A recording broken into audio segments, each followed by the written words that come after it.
आज की biography video में पेश है बॉलीवुड के उन दो लीजेंड की, जिनकी चाल, चश्मे और कपड़े पहनने के तरीके और एक्टिंग की दीवानी थी दुनिया।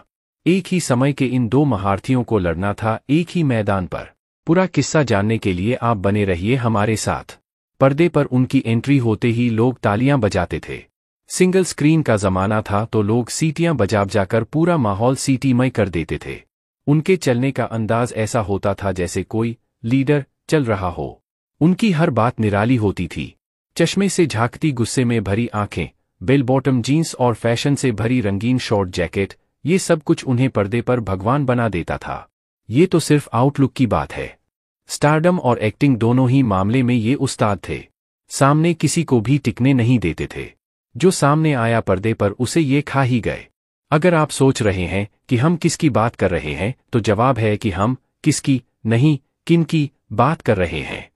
असल में हम दो समकालीन और एक दूसरे के कंपटीटर की बात कर रहे हैं, जिन्होंने सिर्फ एक ही समय पर अलग अलग फिल्मों से अपने स्टारडम में चार चांद ही नहीं लगाए, बल्कि एक साथ मिलकर भी कई सुपरहिट फिल्में दी।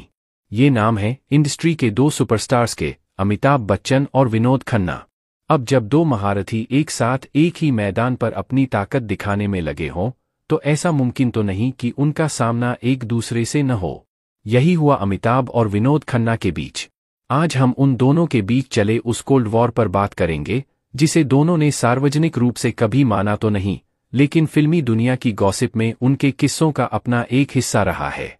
बात शुरू करते हैं दोनों के करियर की शुरुआत की।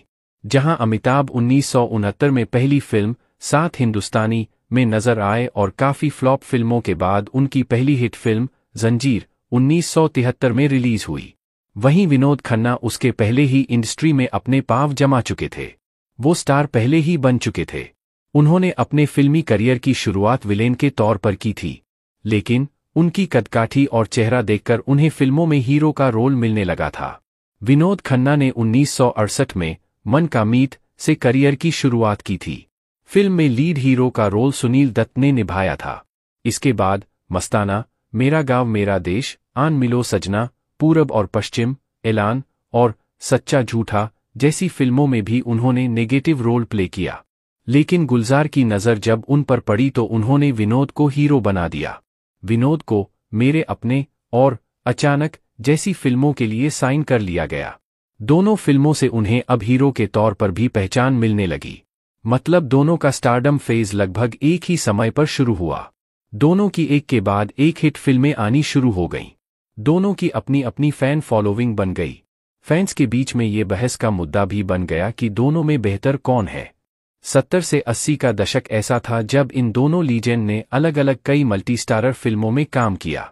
इनमें से कई फिल्में ऐसी थीं जिनमें विनोद खन्ना और अमिताभ दोनों एक साथ भी नजर आए, जैसे कि परवरिश, अमर अकबर एंथोनी, हेरा फेरी, मुकद्दर का सिकंदर, खून पसीना, रेशमा और शेरा। विनोद खन्ना और अमिताभ जब भी पर्दे पर दिखे, उनके बीच ऐसी दोस्ती दिखी कि लोगों को याद रह गई। लेकिन क्या ये दोस्ती पर्दे के बाहर भी ऐसी थी? खबरों की माने तो विनोद खन्ना ने फिल्म हेरा फेरी के लिए अमिताभ से 1 लाख ज्यादा फीस ली थी। वजह बताई जाती है कि विनोद खन्ना ये जाहिर करना चाहते थे कि वो अमिताभ से बड़ स्टार हैं। मेकर्स मान भी गए।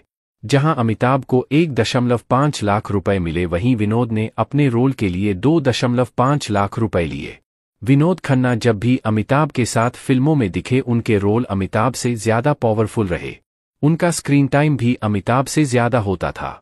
इसी दौरान अमिताभ पर ये आरोप लगने लगे कि वो विनोद खन्ना के रोल कटवाते हैं। हालांकि इस बारे में विनोद खन्ना और अमिताभ बच्चन ने कभी बात नहीं की। विनोद खन्ना ने खुद कहा था कि हमारे बीच कोई दुश्मनी नहीं थी। हम एक समय पर फिल्में कर रहे थे, इसलिए हम कंपटीटर जरूर थे। वहीं विनोद ने जब बॉलीवुड से ब्रेक लिया तो अमिताभ ने कहा था कि शत्रुघ्न सिन्हा और विनोद खन्ना ने पॉलिटिक्स ज्वाइन कर ली है। वो वहां अच्छा कर रहे हैं, लेकिन मुझे लगता है कि ये लोग मुझे बॉलीवुड में अकेला छोड़ गए हैं। जब दोनों ही अपने करियर के पीक पर थे, अचानक से विनोद खन्ना बॉलीवुड छोड़कर संन्यास की ओर रुख कर गए। वो अमेरिका में ओशो के आश्रम चले गए। ओशो ने उन्हें नया नाम स्वामी विनोद भारती दे दिया। हालांकि वो करीब 5 साल बाद फिर से बॉलीवुड में इंसाफ से वापसी से लौटे, लेकिन तब तक अमिताभ बहुत बड़े स्टार बन चुके थे। और जैसा कि बॉलीवुड के लिए कहा जाता है कि जो दिखता है वो बिकता है, विनोद खन्ना दिखना ही बंद हो गए, लेकिन अमिताभ दिखते रहे। ऐसे में अमिताभ को सबसे बड़ा कंपटीशन देने वाले विनोद खन्ना ने खुद ही अमिताभ की राह आसान कर दी। आज विनोद खन्ना इस दुनिया में नहीं है। लंबी बीमारी के बाद उनका निधन हो गया। उन्होंने हाल के दौर की कई फिल्मों जैसे कि वांटेड और दिलवाले जैसी फिल्मों में काम भी किया। वहीं अमिताभ आज बॉलीवुड के सबसे बड़े अभिनेता के तौर पर जाने जाते हैं। उनका स्टारडम हर रोज और चमकीला होता जा रहा है। दोनों की राइवलरी को लेकर बातें कुछ भी हों, लेकिन ये कहना गलत नहीं होगा कि दोनों ही बॉलीवुड के लीजेंड हैं और दोनों को उनके काम के लिए 50 साल बाद के बॉलीवुड में भी जाना जाएगा। ये स्टोरी आपको कैसी लगी, मुझे कमेंट करके ज़रूर बताएं। और चैनल को सब्सक्राइब करना ना भूले। अपना ख्याल रखें, मस्त रहें, धन्यवाद।